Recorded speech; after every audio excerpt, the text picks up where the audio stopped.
Hi there! I've been sitting here waiting for you. I'm John Merriman, and this is your Tuesday morning guitar song.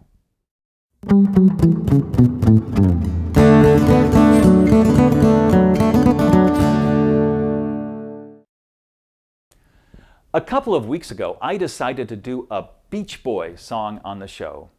And when I was thinking about how to introduce the band and the song, I realized I was kind of shaky on the history of the Beach Boys. I would look at an early picture of the Beach Boys and not really know who was who or who was related to whom. So this was not really acceptable to me because I always pride myself on knowing a little bit about music history.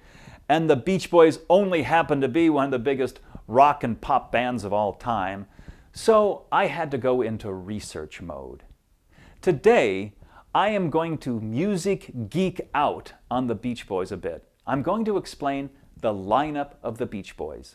Who is a Beach Boy? When were they a Beach Boy? And how were they related to each other? Okay, you want to do this thing? Okay, let's do it. Now, first of all, I'm not talking about hired studio musicians who were hired to play the instruments of their first records, their first albums and singles. They were called the Wrecking Crew, and they were just hired musicians. They were not really Beach Boys. And I'm not talking about traveling stage musicians who were hired to fill out their sound on stage. Those were not Beach Boys. There was a lot of them, over 30 over the years, but they were just hired musicians to travel with the Beach Boys. I'm talking about, I'm a Beach Boy. I'm in the band. I write the songs, I make the decisions, I split the dough.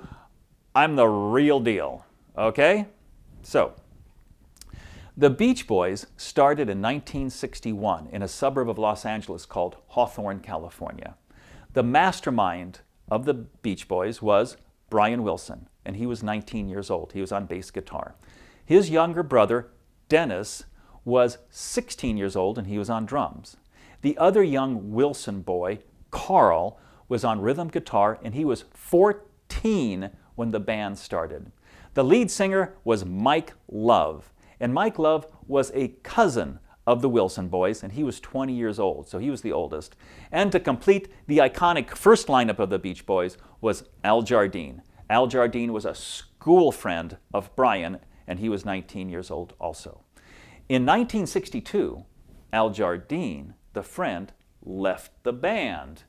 And the next door neighbor to the Wilson boys, they grew up together playing music, joined the band. He became the sixth official Beach Boy, and his name was David Marks. And he was very instrumental on the early sound of the Beach Boys, especially their surf music.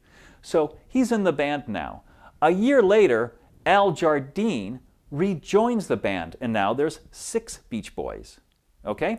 In 1964, David Marks leaves the band, returning the lineup to the first iconic lineup. Okay. In 1965, Brian stops touring.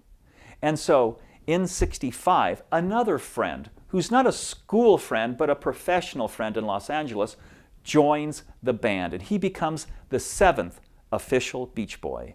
His name is Bruce Johnson. Okay? So he's in the band in 1965. Now, it stays that way to about 1972, and that's when real life stuff starts happening to the Beach Boys. They're growing up. They're having real world problems. Dennis is having substance abuse problems. Carl is having health problems, and the well-documented mental health issues of Brian.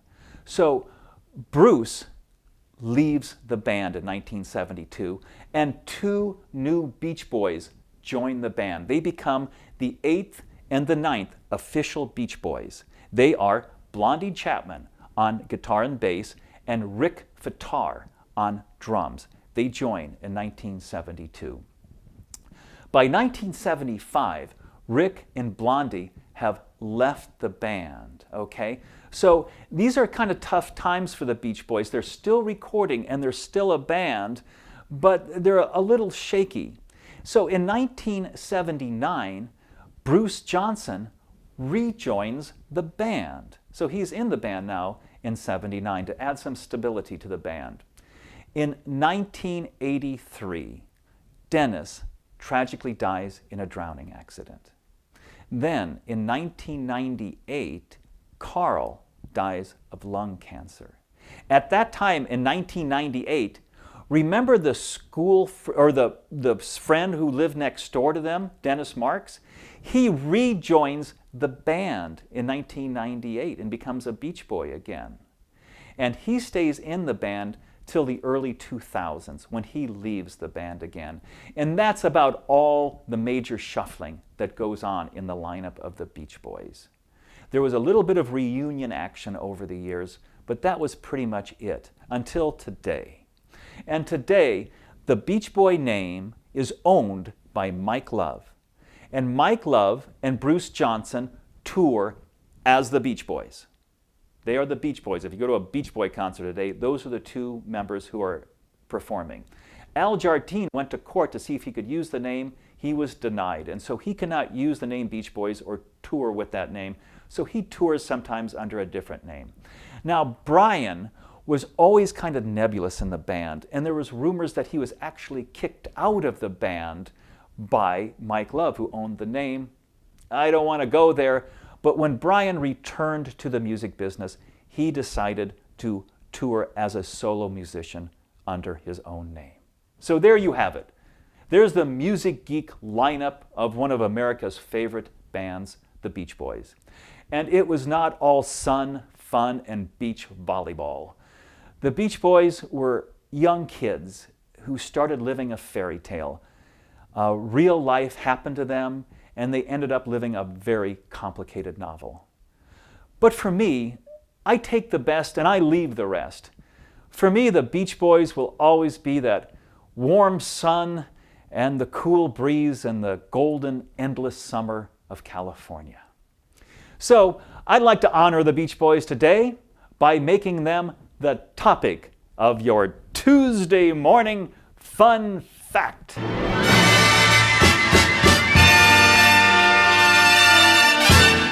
Here's your Tuesday morning fun fact.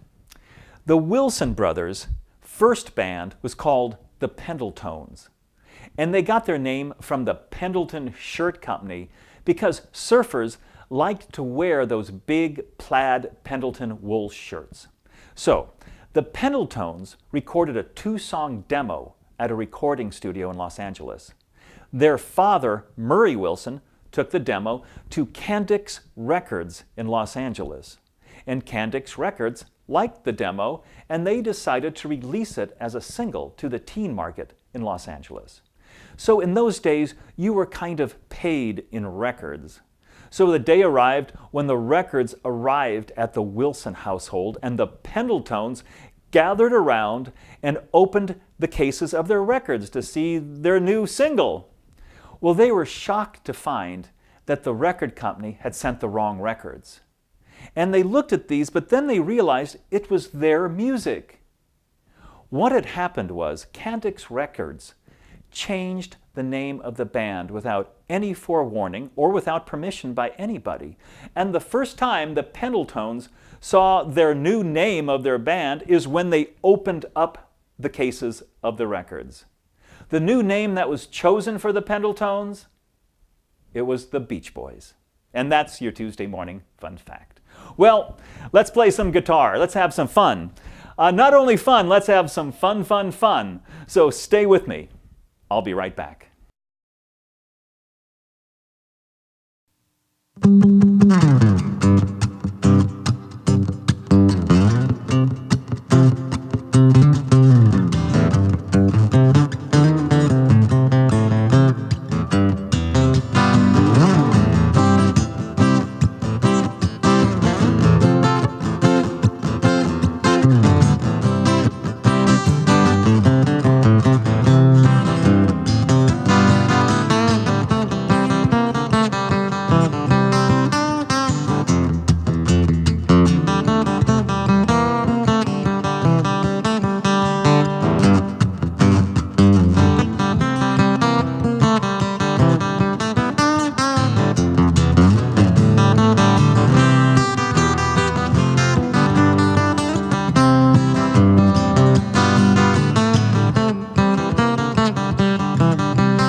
thank you so much for stopping by today. I have so much fun doing this show, and what makes it fun is that you are stopping by every Tuesday morning.